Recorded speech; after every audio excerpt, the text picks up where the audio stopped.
Buenos días, mi nombre es Ayfe Nayarit de la Consolación Delgado Peña, estudiante de Psicología, sección T1, y a continuación les daré una breve exposición para la materia de técnicas de entrevistas organizacionales. Como primero, cabe resaltar que una entrevista es una técnica de investigación cualitativa que consiste en hacer preguntas para conversar con los encuestados para recopilar datos sobre dicho tema. En este se encuentran dos clases de preguntas, las preguntas de alternativas fijas o cerradas y las preguntas de final abierto o abiertas. Las preguntas cerradas son las que formalizan más el cuestionario, pues en ellas solo se otorga al entrevistado la posibilidad de elegir entre un número limitado de respuestas posibles. Con ellas se obtienen más datos fiables y válidos, siendo fundamentales para recopilar las respuestas de nuestros encuestados dentro de un marco limitado de opciones. En ella se pide al encuestado que elija entre un conjunto de respuestas como sí o no o entre una lista de opciones múltiples. En las preguntas abiertas son las que proporcionan una variedad más amplia de respuestas. Su redacción debe ser muy cuidadosa para evitar respuestas erróneas o confusas. En ellas se motiva a los encuestados a dar su retroalimentación usando sus propias palabras sin restringir sus pensamientos.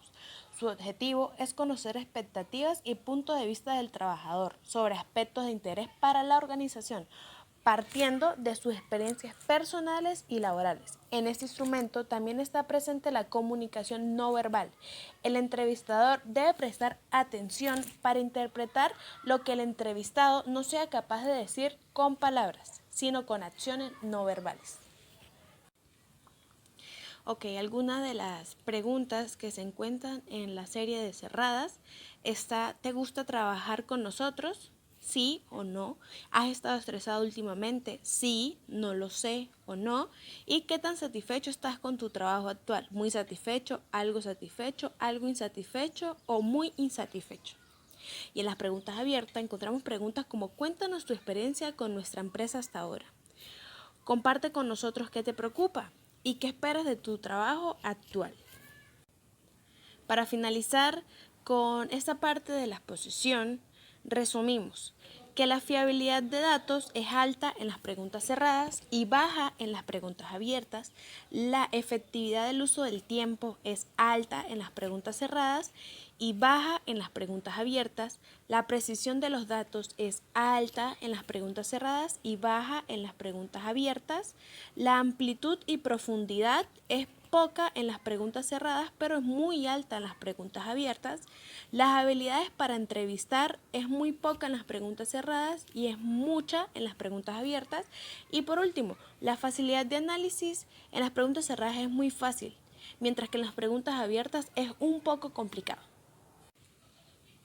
A continuación, también daré a conocer un poco acerca de la entrevista de tensión o de provocación de tensión, siendo esta en la que se emplean modos y actitudes que tienen como objetivo provocar tensión en el entrevistado o en el candidato. Su utilización fundamental es cubrir aquellos puestos que deben desempeñarse en condiciones de gran tensión. Hay diferentes métodos de inducir situaciones de tensión. Las más habituales son criticar las opiniones del aspirante acerca de algunos temas, interrumpir al entrevistado, guardar silencio durante un largo periodo de tiempo después de que el candidato haya acabado de hablar. Las preguntas de dicho cuestionario no tienen respuesta correcta y solo están hechas para sorprender o sacar del balance. Por ejemplo, ¿cómo venderías esta pluma a alguien? ¿Cómo tratarías a un compañero que atrapases robando? ¿Por qué te despidieron de tu antiguo trabajo? ¿Por qué solicitaste este empleo si no estás suficientemente apto? ¿Con qué otras empresas te has entrevistado? ¿Crees que soy buen entrevistador? Entre otras. En resumen, algunas de las estrategias que se usan en esta entrevista son: hablar en tono seco y distante, despreciar tus estudios o logros, mirar insistentemente tu ropa como si estuvieses valorándola, quedarse callado durante un tiempo tras alguna de tus respuestas, decirte que tu actitud no demuestra interés alguno por el puesto y por último, decirte que pareces nervioso aunque realmente no lo estés. Muchísimas gracias por su atención. Se despide de ustedes Nayarit Delgado.